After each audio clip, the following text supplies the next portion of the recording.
Un cordial saludo para todos los presentes. Mi nombre es Lilian Mabel Santamaría Rondón. Soy microbióloga industrial y ambiental de la Universidad de Antioquia y hago parte del grupo de profesionales Alpa Consultores. Y entonces en esta ocasión les voy a dictar el curso de tomas de muestras de aguas.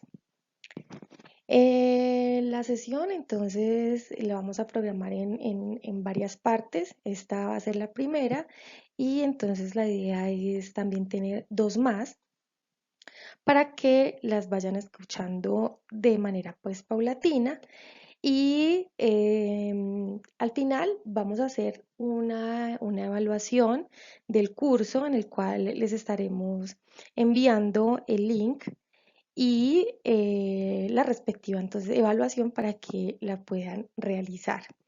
También de igual manera me gustaría como hacer una interacción con ustedes acerca de sus experiencias y, a lo que se dedican todos ustedes para tener como esa cercanía, dado pues de que por esta circunstancia no podemos hacer esta interacción. Vamos entonces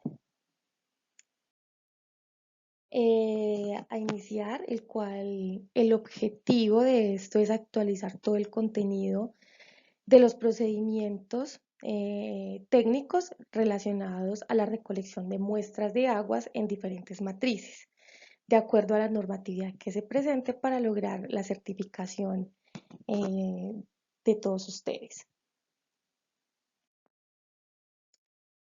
Bueno, entonces, como manera introductoria, hay unas principales razones para determinar un programa de monitoreo a la calidad de agua, que principalmente es mirar la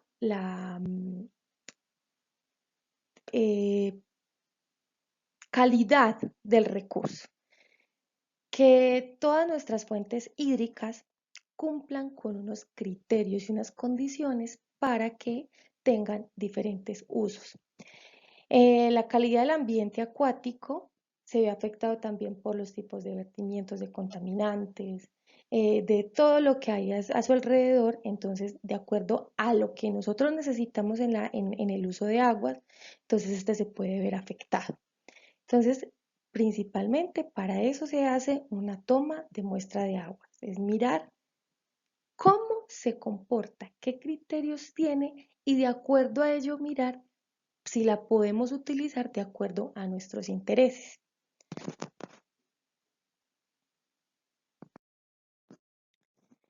Entonces, todas estas mediciones se deben de realizar en laboratorios, principalmente, aunque nosotros ya con la experiencia también podemos, desde ciertos aspectos, mirar cómo puede estar eh, físicamente un cuerpo de agua, un vertimiento de agua, desde las aguas superficiales, incluso con presencia de ciertos animales, podemos mirar de una forma cualitativa qué tan óptima puede ser, solamente también con todos nuestros sentidos organolépticos, ¿sí?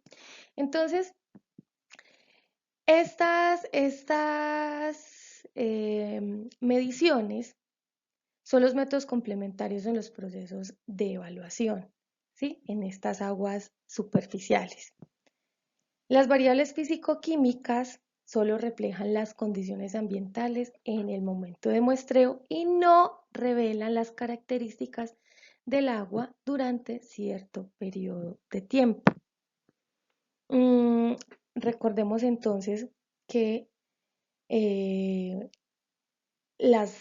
todas las variables físico-químicas tienen un comportamiento de acuerdo a la temperatura, a la luz, condiciones de oxígeno. Entonces tenemos que ser muy minuciosos en el tema del momento de muestrear, de tal manera que no se nos vayan a ver afectados todo ese tipo de parámetros en el momento de hacer los análisis en el laboratorio.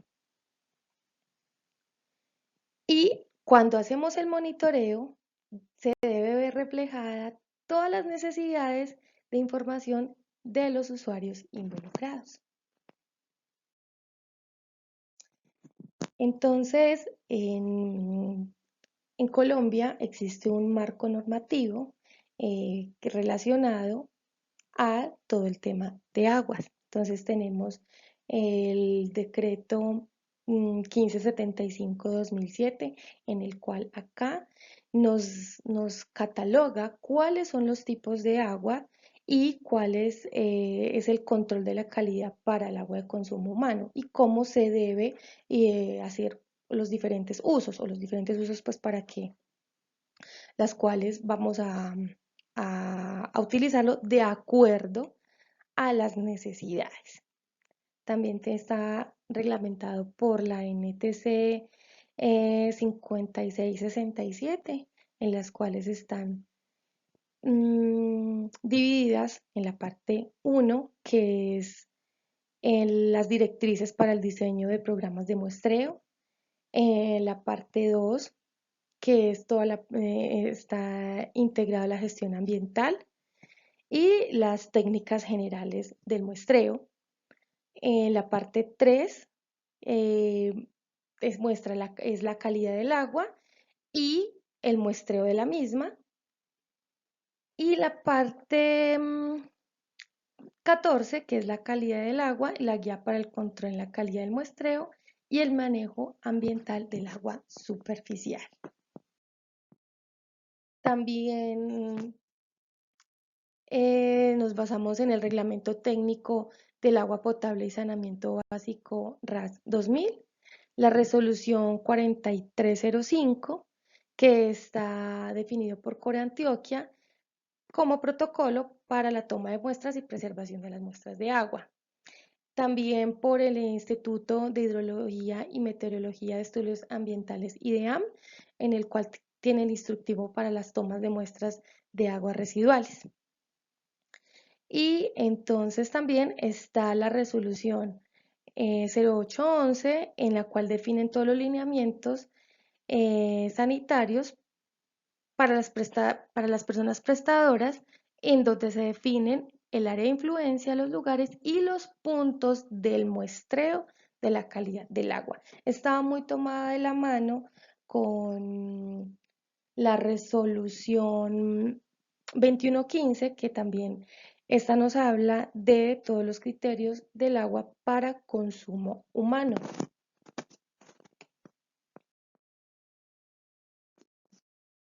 Y el decreto 3930, en el cual está relacionado a los usos de aguas y residuos líquidos y otras disposiciones.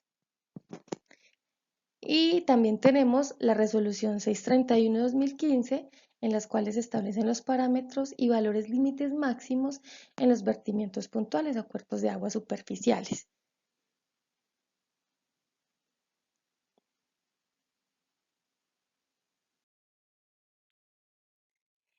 Entonces, dentro de un programa de monitoreo, tenemos que tener una serie de pasos. Primero, que es tener claro la planificación, qué es lo que vamos a hacer, qué personal es el idóneo para ir de acuerdo a ciertos puntos. Y de ahí entonces hacemos todo el diseño del muestreo, teniendo en cuenta dónde va a ser, tener como un mapa, un lugar para definir cómo puede ser el área. Si no lo tenemos claro, si ya se conoce, pues solamente es hacer como un repaso de todos los puntos ideales,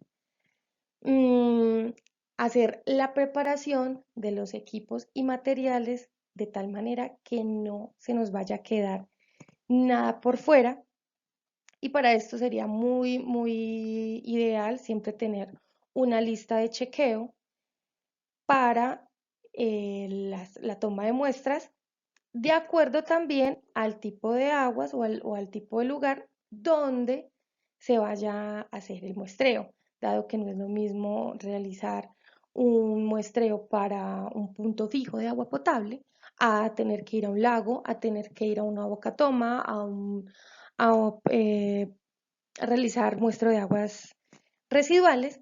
Entonces, lo ideal es tener siempre una lista de chequeo para los diferentes puntos, que no se nos vaya a quedar ningún elemento. Hacer la toma de muestras y mediciones in situ, que es en el lugar donde estamos, porque hay unos parámetros que sí o sí se tienen que medir. Entonces, tenerlos muy claros y hacer el transporte de las muestras al laboratorio para entonces tener una garantía de calidad del agua y así entonces tener un análisis de datos y tener unos resultados que sean verídicos. Y que todo esto hace parte de la cadena de custodia. Que entonces esto es lo que implica desde la toma de muestra hasta la entrega de resultados, procesamiento de datos y entrega de resultados. Todo hace parte de la cadena de custodia. Entonces, dentro de un programa de monitoreo, toda esta información es ¿con qué fin? Con tomar decisiones. Todo esto lo hacemos para tomar decisiones. Identificar las condiciones línea de los bases de cuerpo de aguas, detectar si hay un tipo de deterioro en la calidad del agua, si ya hemos tenido definido o un seguimiento de cierto cuerpo de agua, pues es mirar cómo se está comportando, si hemos visto algún tipo de cambio, pues entonces es hacer la detección del mismo y específicamente en cuál parámetro para saber qué decisiones se toman. Si hay áreas contaminadas, y antes no lo estaban, o si estaban contaminadas y ya aún lo están más. Entonces, es tener esa identificación específica para saber entonces qué procedimientos se pueden hacer de acuerdo a las necesidades que se tengan. Afectación de la calidad de agua por procesos naturales y determinar la extensión e intensidad de los efectos de los vertimientos. Y también tener en cuenta de que si hay cuerpos que no cumplen con la normatividad establecida, pues entonces ya se harán los respectivos procesos de acuerdo a, al punto de partida donde nosotros estemos. Si es para uso, si es para riego, y pues entonces ya están las autoridades competentes para también hacerle seguimientos a ellas y establecer un programa de control de la contaminación del agua, para entonces estar mirando lo que les había dicho, de que si ya estaba contaminada, pues entonces tratar es de que esto no se vuelva mayor.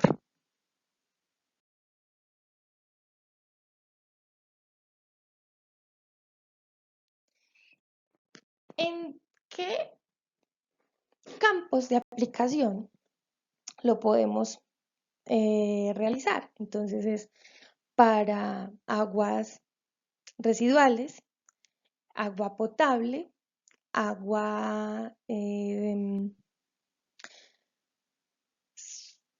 piscina y aguas subterráneas. Esos son los principales campos en los que nosotros podemos hacer los muestreos de agua. Y entonces en cada uno de ellos hay que tener en cuenta, previo al muestreo, que se debe hacer la lista de chequeo, sí o sí, de todos los equipos y materiales que vayamos a utilizar y de verificar de que estén limpios, de que estén en óptimas condiciones, si necesitan batería, pues de que prendan, de que esté pues todo en orden. Mm, la verificación de que hayan los reactivos y los patrones de calibración. Esto se debe de hacer con días previos para, en caso tal de que no haya un reactivo, pues tener la forma de poderlo conseguir. Contar con un plano de ubicación de las coordenadas y parámetros para analizar. Los recipientes limpios, nuevos, diferenciados, o sea que no vayamos a utilizar un recipiente eh, para análisis microbiológico y de físico-químico, porque estos son temas delicados en cuanto a si hay una confusión de ellos, entonces es tenerlos muy diferenciados. Mm, el tipo de transporte en el cual vamos a hacer los preparativos necesarios y la selección del equipo de seguridad y todas las precauciones de que esto eh, se debe realizar. Y es tener en cuenta también las personas idóneas para asistir a un tipo de muestreo. Em, como una anécdota, resulta de que había que realizar un muestreo en una bocatoma, cerca al municipio de Caldas. Entonces, pues, habían diferentes personas y estaban, pues, teníamos que dividir las actividades. Entonces, por diferentes funciones que teníamos que hacer, tuve que ir entonces a ese punto a realizar el muestreo. Resulta y pasa que yo soy asmática y no teníamos como claro bien el punto pues para acceder. Entonces preguntamos porque pues en realidad no conocíamos parte de la zona y entonces ya nos indicaron bien por cómo llegar, pero resulta de que sí habían unas lomas muy pendientes y entonces cuando fui a subirlas, siempre tuve ahí pues como problemas por mi asma. Y la cosa entonces era que había dejado también los inhaladores, entonces me tocó esperar un tiempito para irme recuperando y pues poder realizar el muestreo con éxito. Entonces es verificar a ver qué personal es el idóneo para realizar dichas actividades, porque no todas las personas, digamos, pueden realizar las mismas o tener el mismo estado físico, a pesar de que tengamos pues toda la idoneidad y el conocimiento para realizar dicho muestreo. Entonces, realizar la calibración del equipo 24 horas antes del muestreo en el laboratorio y también antes de su uso porque no se sabe qué pueda pasarse en cuestión de una noche, entonces es mejor tener todo esto verificado. Y siempre también registrar todos estos resultados, tanto de la noche anterior de la calibración como en el día. Y entonces la estrategia de muestreo y todos los parámetros requeridos. Bueno, entonces, una vez ya tenemos claro, definido, identificado quién va a ir todo el equipo a utilizar, entonces vamos a hacer la selección del punto. Y recordemos de que se debe de hacer una buena toma de muestra para que haya una representatividad en los resultados analíticos. Recordemos que también dependiendo del tipo de muestra, asimismo entonces van a ser los análisis a realizar. A veces personas nos llegaban, ay no, es que tenemos esta muestra para analizar y llegaban con unos frasquitos súper pequeñitos. Entonces les decía, pues no, la verdad, esta muestra pues no es representativa, no nos sirve, empezando por todos los análisis que había que hacerle. Entonces no, la muestra no alcanzaba. Entonces siempre es tener presente que la muestra sea suficiente para realizar los diferentes análisis. Mm, bueno, también hay que tener en cuenta que el proceso de obtener físicamente la muestra, sino el de caracterizar el ambiente para que se cumplan todos los objetivos propuestos. Confluencia con ríos principales, políticas relacionadas con el recurso hídrico, bocatomas de acueductos y distritos de riego.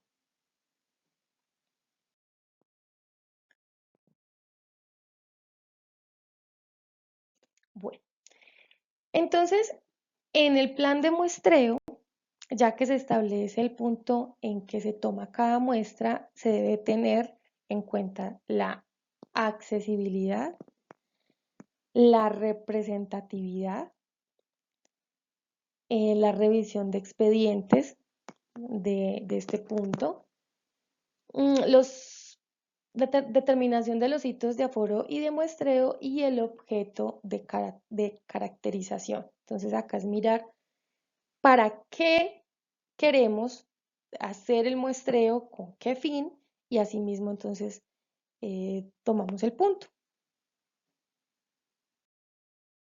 Y aquí incluso en la imagen podemos ver a un funcionario realizando un tipo de muestreo.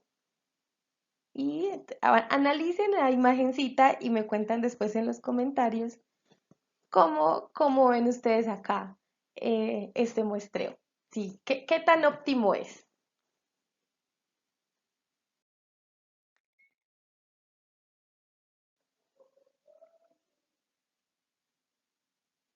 En cuanto a los vertimientos puntuales, ya sean de origen industrial, doméstico o alcantarillado, se pueden realizar en puntos fijos, directamente o a través de un canal. Eh, Se debe tener en cuenta que se debe escoger el lugar donde el agua esté bien mezclada, que donde el agua corra más rápido o donde exista alguna caída. Recordemos de que una de las principales razones por las cuales se toman estas muestras es para mirar que el proceso en la toma de muestras o en la descontaminación de todos estos residuos industriales y domésticos, pues estén haciendo el correcto tratamiento para que pueda llegar a los vertederos. Se debe también tener un espacio suficiente para obtener el agua de tal manera que no se toque el fondo o las paredes con el muestrador o con el recipiente. No se debe tocar nunca, nunca la pared o el fondo de la tubería para evitar de que algún tipo de sedimentos ingresen al recipiente y que esto pues nos pueda dar alteración en los resultados. En el caso de despetar, para tomar una muestra se debe hacer después de la rejilla del pretratamiento para evitar que elementos gruesos ingresen y tener siempre en cuenta de que nunca se debe tomar una muestra en lugares donde hay diferentes fases y que pues que se pueden encontrar en un lugar donde hay mucha espuma o capa de algas o algún objeto flotante. Entonces es de tenerlo muy presente.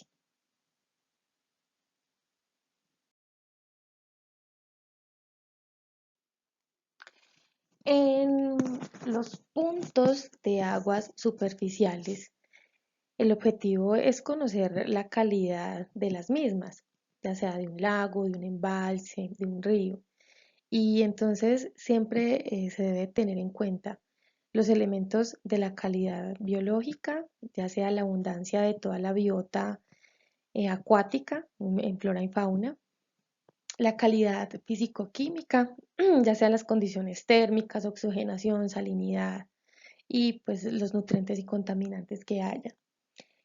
Y tener en cuenta el caudal, el flujo de las aguas, las masas de agua subterráneas, continuidad, profundidad, anchura y sustratos, y también la zona ribereña.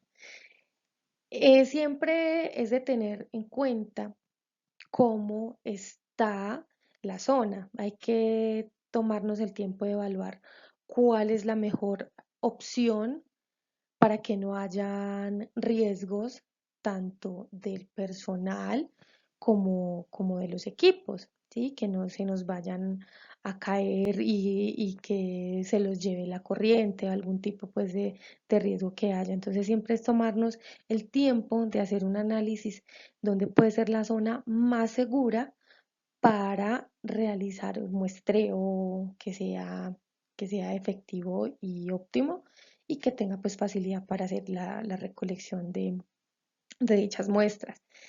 Y recordar de que las muestras de ríos se realizan los más lejos posibles a la orilla para evitar alguna zona de estancamiento y pues que eso nos pueda alterar los resultados en el momento entonces de hacer los análisis de ellos y dar una lectura errónea.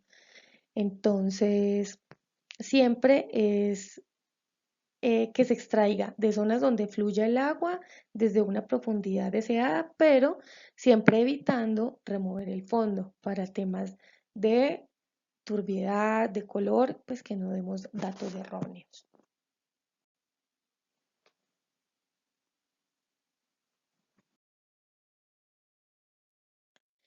En los puntos de muestreo de agua subterránea, la mayoría de puntos de muestra son pozos en los cuales se debe hacer un sistema de bombeo o extraerlo con un tipo de balde pues que pueda llegar hasta el fondo del acuífero.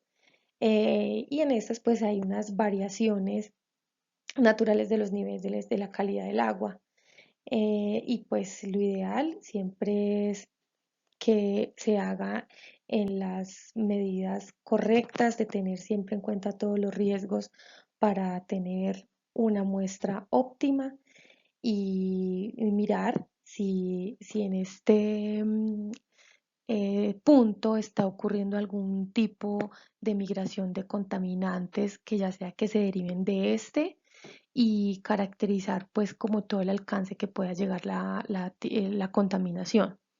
La velocidad del flujo del agua y también cómo están migrando estos contaminantes.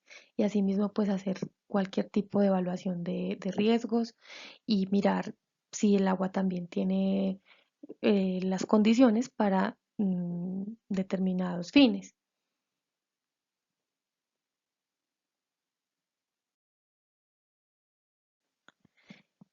En este esquema, entonces, se puede apreciar cómo es la formación de las aguas subterráneas que surgen debido al filtrado de las precipitaciones de agua a través de los poros del suelo. Generalmente, estas precipitaciones son de agua lluvia. Entonces, lo que ocurre para la formación de estas aguas es cuando la lluvia llega al suelo, una parte de ella fluye en las corrientes por la superficie terrestre y llega a los ríos y los lagos. Y otra parte humedece el suelo y se filtra pues a través de este. Entonces llega a un punto donde se burbujea, donde se forman los pozos y es aquí entonces donde podemos obtenerlo como un punto de muestreo de agua subterránea. Bueno, entonces, otro aspecto para tener en cuenta, seguridad y protección del personal. Verificar siempre las condiciones físicas y mecánicas del vehículo. Si es un carro en el que se van a transportar, todos los papeles del carro que tengan em, la llanta de repuesto. En una anécdota que nos pasó, ¿cómo les parece que íbamos en un carro y resulta de que la llanta se estalló y ese carro no tenía la llanta de repuesto? Yo no sé por qué no la tenía. Entonces ya se podrán imaginar la anécdota ahí para poder conseguir una llanta y además porque eso da parte. Entonces, tener en cuenta todo ese tipo de aspectos del vehículo, ya sea en moto o en carro que se vayan a transportar. El punto de muestreo y sus alrededores, donde está ubicado, tener una información clara y más cuando son puntos lejanos o en zonas desconocidas. También hay una experiencia que resulta de que se iba a hacer un muestreo de un agua superficial. Entonces había que llegar a una vereda y ya de ahí ya se seguía a pie, que era como lo más óptimo para llegar. Y la información que no se nos suministró, pues que nos dimos cuenta fue ya en la vereda, era que eso era parte de un campo minado. Entonces, por ahí no se pudo hacer como el muestreo. Ya se tuvo otra vez que verificar y mirar entonces cuál era la mejor alternativa para realizar el muestreo de ese tipo de agua. Entonces también tener presente todo lo que hay como alrededor. El estado de orden público, ya sea tanto en zonas de vereda o en otros municipios. Recordemos de que hay áreas en las que de orden público es delicado, incluso en las mismas zonas urbanas. En otro caso de la vida real, incluso en un muestreo, y eso fue en Medellín, y llegamos al punto eh, y llegaron como las personas del bar, nos preguntaron ustedes quiénes son, qué están haciendo acá, por qué, y solamente ya el señor dijo, no, se me van de acá. Eran personas pues como delicadas y no tuvimos más alternativa que regresar. No se pudo hacer el muestreo. Entonces, mirar también como a dónde vamos a ir y verificar de que sí sea un punto de acceso sin ningún tipo de inconvenientes. Portar siempre el carnet de la EPS y de la ARL por algún tipo de imprevisto, estado de salud, no sé, entonces siempre tenerlo a la mano y tener claro el centro médico más cercano. Acuérdense de la historia de la que estaba contando de que tuve una crisis de asma, pues no pasó a mayores, menos mal, pero donde hubiera sido algo, entonces, ¿a dónde me dirijo? Entonces, sí, tenerlo muy presente en el momento de la salida a realizar un muestreo. Bueno, y como en toda actividad, siempre hay algún tipo de riesgo. En nuestro trabajo, pues, Eh, Dependiendo de las condiciones que se realiza, pues hay algún tipo de peligro para nuestro bienestar. Entonces, ya sea de sufrir algún tipo de daño derivado del trabajo y pues que todo eso también está incluido en todo el sistema de seguridad y salud en el trabajo para que el bienestar de todos los empleados pues sea óptima. Y que también todos los daños derivados del trabajo, ya sea enfermedades, patologías o lesiones sufridas con motivo o ocasión pues de trabajo, podamos disminuirlas. Y entonces siempre es bajo un sistema de prevención, que son todo el tema pues de actividades o medidas para que se disminuyan o se eviten todos los riesgos derivados de nuestras actividades de trabajo. Entonces, uno de los tipos de riesgo que hay son de carácter químico, que este puede ser producido por exposición a agentes químicos y que esto nos puede producir efectos agudos o crónicos, incluso en aparición de enfermedades, dado que muchos de estos son tóxicos y pues pueden provocar algún tipo de consecuencias.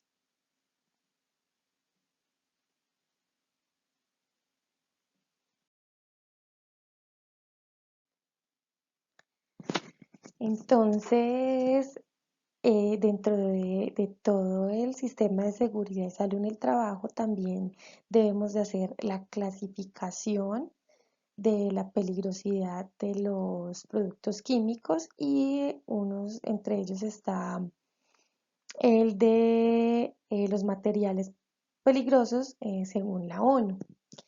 Entonces, los elementos que hay pues son los sólidos, que son los que presentan un menor riesgo y que son compuestos que son más estables.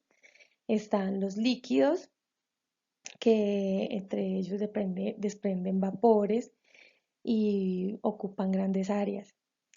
Y también tenemos los gases, que ellos tienen la particularidad de que ejercen presión sobre el recipiente que los contiene, entonces digamos que pueden ser más peligrosos en ciertos aspectos.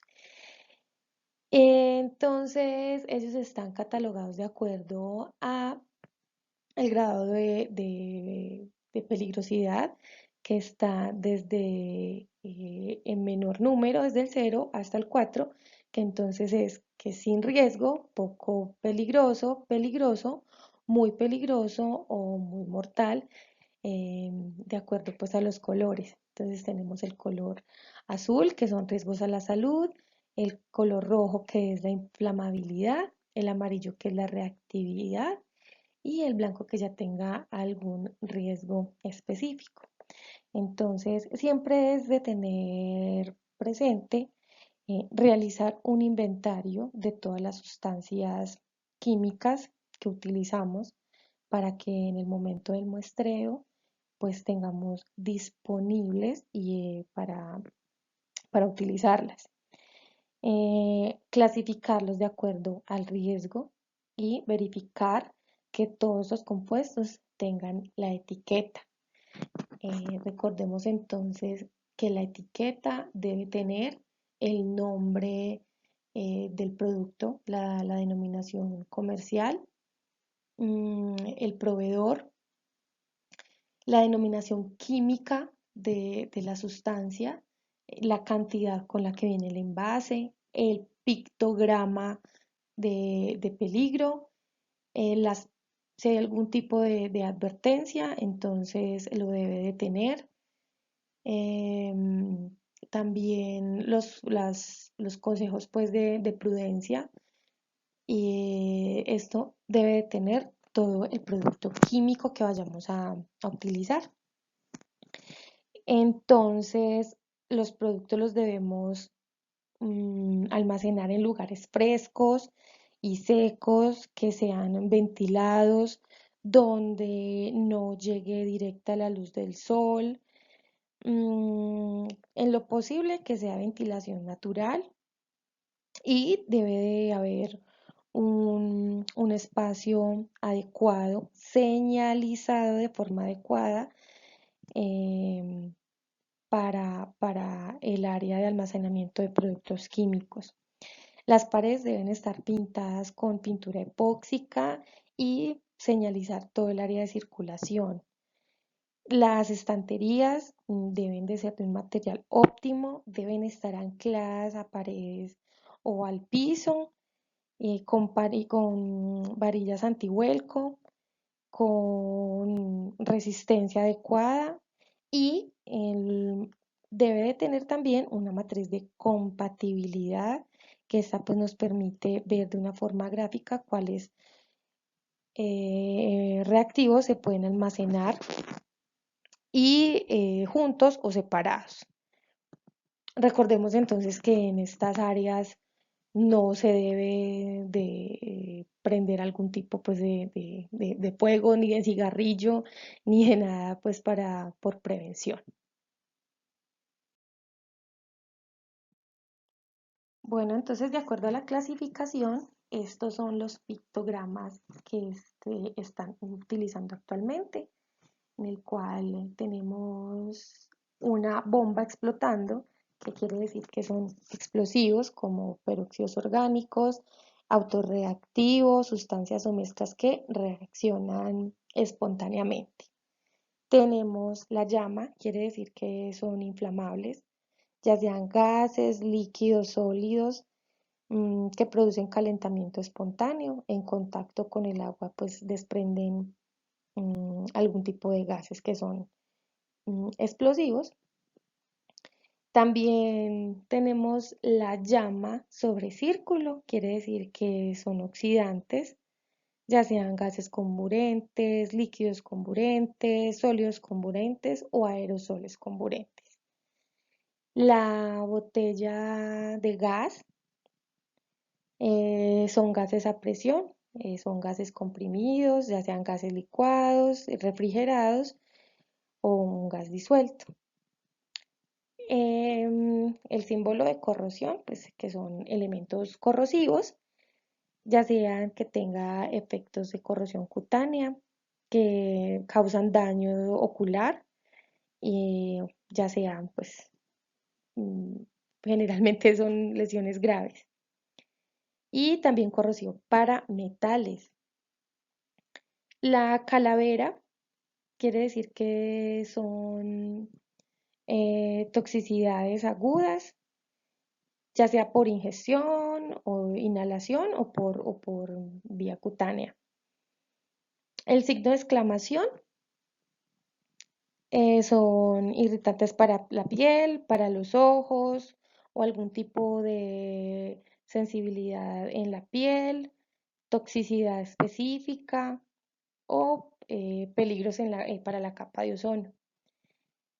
Está peligro para la salud, ya sea que sean productos mm, carcinógenos que pueden causar mutagenicidad en las células, toxicidad para la reproducción o fertilidad, o una toxicidad en algún tipo de órganos específicos o que sean peligrosos por aspiración.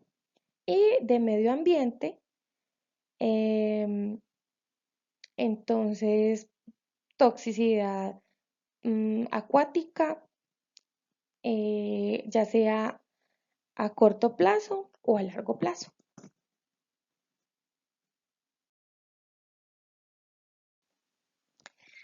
Dentro de los tipos de riesgos tenemos entonces también los riesgos físicos, que es la existencia de elementos, fenómenos y algunas acciones que tienen la capacidad potencial de producir algún tipo de lesión y que esto también depende de la eliminación y el control del elemento agresivo, pues para que haya una prevención.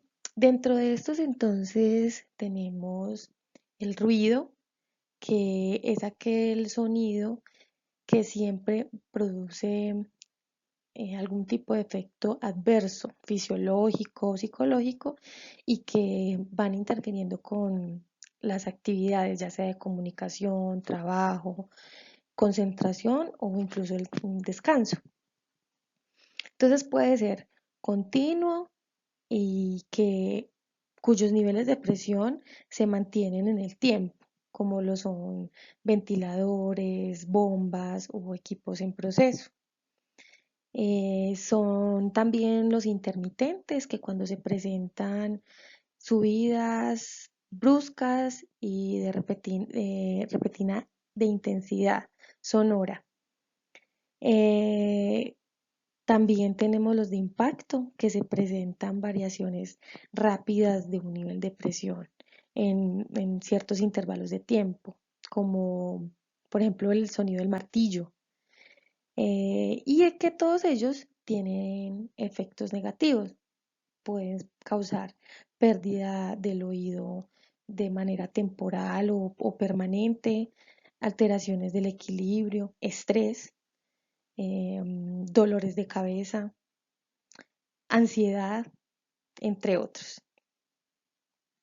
Entonces, para esto se deben de tomar medidas preventivas y entre ellas puede ser reducir la amplitud de las fuerzas que generan el ruido, mm, mantenimiento preventivo de máquinas pues, y equipos para que disminuyan el ruido, y elementos también de protección personal. Eso ya es de acuerdo al entorno en el que nos encontremos. También tenemos la iluminación, y que esta es una visualización de las cosas dentro de un contexto espacial, eh, de tal manera que las actividades se puedan hacer en unas condiciones óptimas. Entonces, la iluminación debe siempre estar constante, uniforme, distribuida, y que ellos, pues al no estar en condiciones óptimas, puede causar fatiga ocular, pérdida de la agudeza visual, incluso hasta alteraciones en el sistema nervioso. Entonces, como ello, pues tenemos que tomar siempre medidas preventivas de aprovechar al máximo la luz natural, pues tener en lo posible ventanas, y fuentes de luz que sean óptimas, y también que los espacios se encuentren pintados de colores claros. También tenemos la temperatura, que esta sí es relacionada con la sensación de calor o frío, pues que se sienta uno en contacto con ella. Entonces, las principales fuentes de calor vienen ya sea del aire, el viento, la radiación del sol, máquinas o incluso de la movención de los músculos, y que causan efectos negativos como son la fatiga, dolor de cabeza, agotamiento y deshidratación. Entonces, como medidas preventivas también debemos implementar extractores de aire pues situado lo más cerca en el foco generador de calor, aislamiento con materiales absorbentes, hidratación permanente, uso de protector solar. Bueno, y también tenemos radiaciones que que se dan por ondas electromagnéticas. Entonces tenemos que las que son ionizantes, que son radiaciones en contacto con el organismo, que pueden causar daños en las moléculas, como los rayos X o los rayos gamma. Y los no ionizantes, que no alteran las células del cuerpo, ya sean los rayos UV, infrarrojo, los microondas, en fin. Y ante esto, entonces, siempre debemos de tener en cuenta calibración y mantenimiento de equipos, reducción del tiempo de exposición, la protección individual, ya sea utilizando pantallas faciales, guantes, delantales, entre otras medidas. También están las vibraciones, que son movimientos oscilantes y permanentes que hace alguna partícula dentro de un punto. Mm, y que la vía de ingreso es de mano, brazo y se da por el contacto con ciertas herramientas, como lo puede ser manejando taladro, motosierra o algo que siempre esté en contacto, en constante movención, pues, o vibración. Eh, y entonces lo ideal es controlarlo, ya sea con herramientas automatizadas que reduzcan esta vibración, sistemas de suspensión de equipos en buen estado y realización constante de exámenes periódicos, descansos entre las tareas y estar en constante capacitación.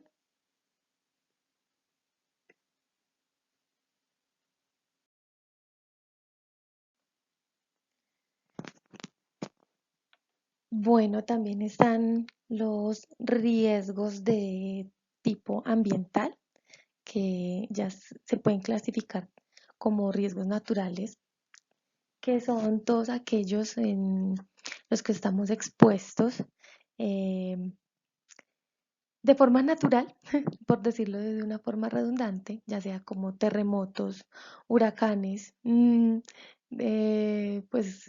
cuando estamos en las zonas costeras, inundaciones, tormentas eléctricas, derrumbes, que estemos en algún tipo de lugar y que estas cosas sucedan, o en la toma de muestra del río que haya una creciente, que eso suele pasar y es muy peligroso, entonces estamos expuestos a eso. Y también a riesgos antropogénicos o antrópicos debido a las acciones humanas, ya sean incendios causados por personas, eh, y hasta actos de terrorismo. Podemos estar muy vulnerables a ellos.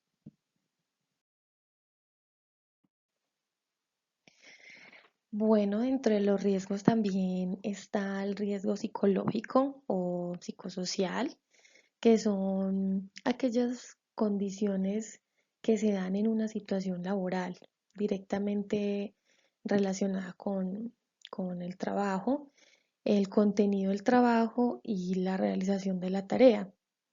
Y que estos a su vez se presentan con la capacidad para afectar el desarrollo del trabajo, de la actividad y la salud del trabajador o el empleado.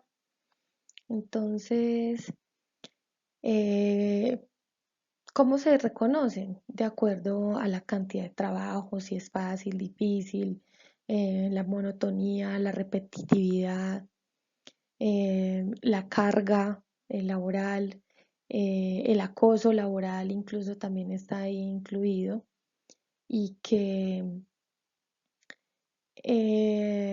tiene ciertas consecuencias, entre las cuales están las actitudes negativas, irritación, preocupación, tensión, ansiedad, el estrés laboral y que en muchos casos de no tener como precaución y cuidado y tratarlo, pueden llevar hasta trastornos y de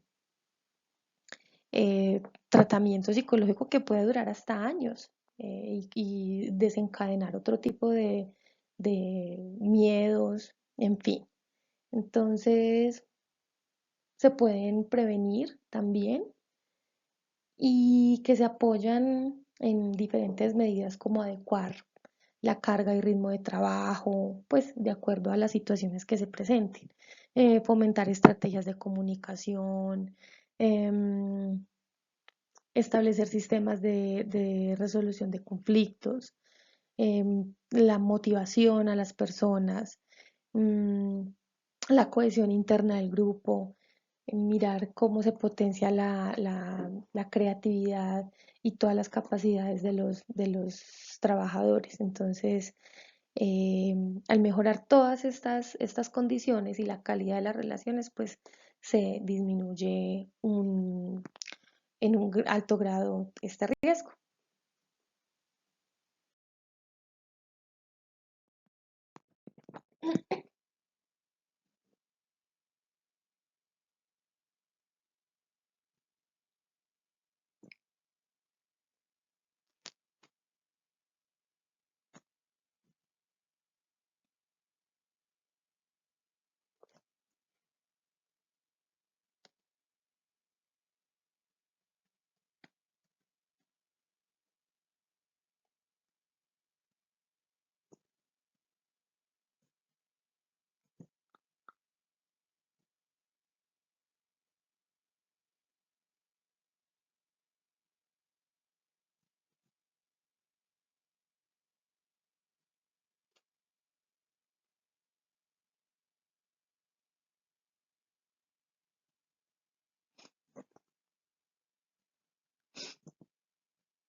Y tenemos entonces uno de los riesgos que es muy común que se da, que es el riesgo ergonómico, que entonces involucra a todos aquellos agentes o situaciones que tienen que ver con la adecuación del trabajo y que es una interacción inadecuada entre la persona, la actividad que realiza y las herramientas utilizadas o la actividad pues realizada. Entonces, incluye tareas que impliquen posturas inadecuadas o movimientos repetitivos, manipulación de cargas, uso de pantallas de visualización, entre otros. Entonces, y que puede tener consecuencias como lesiones osteomusculares y fatiga física. Los principales factores de riesgo ergonómico están la aplicación de fuerzas que requieren fuerza excesiva, como son las cargas pesadas. Entonces pueden causar dolores de espalda hasta lesiones tendinosas. Posturas forzadas, como agacharse frecuentemente, que pueden causar fatiga muscular y dolores. Movimientos repetitivos, como puede ser la digitación del teclado o manipulación de ciertas herramientas y que pueden desarrollar enfermedades repetitivas como son el síndrome de túnel carpiano y que es importante prevenirlo y que se puede regular de la altura de los muebles, usar equipos ergonómicos y pues ir alternando actividades. También las posturas estáticas, que es mantener una posición inmóvil por periodos de tiempo muy prolongados y que causa fatigas y dolor en ciertas áreas del cuerpo, como lo son el cuello, la espalda, los hombros y los brazos.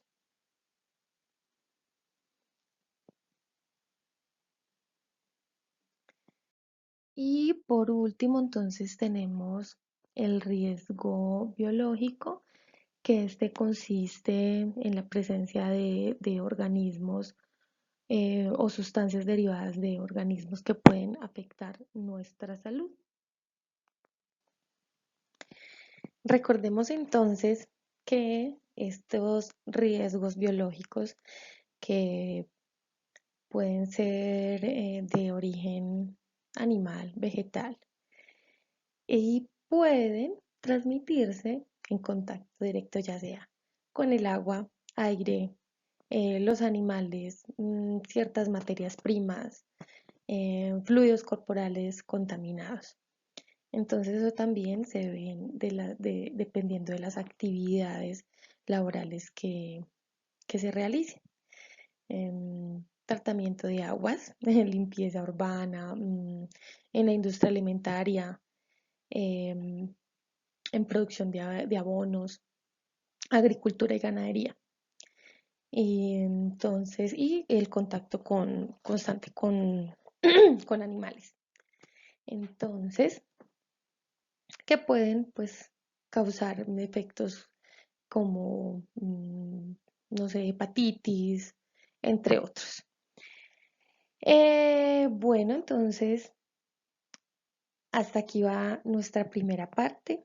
Una de las tareitas que van a hacer es que van a identificar en cuáles riesgos o cuáles riesgos están expuestos, ya sea los que hemos hablado y de los que no, y cómo creen que lo pueden mitigar en sus lugares de trabajo o actividades. Entonces, esta sería la primera partecita para que vayan pensando y ya entonces les vamos a mandar el link para la pequeña evaluación.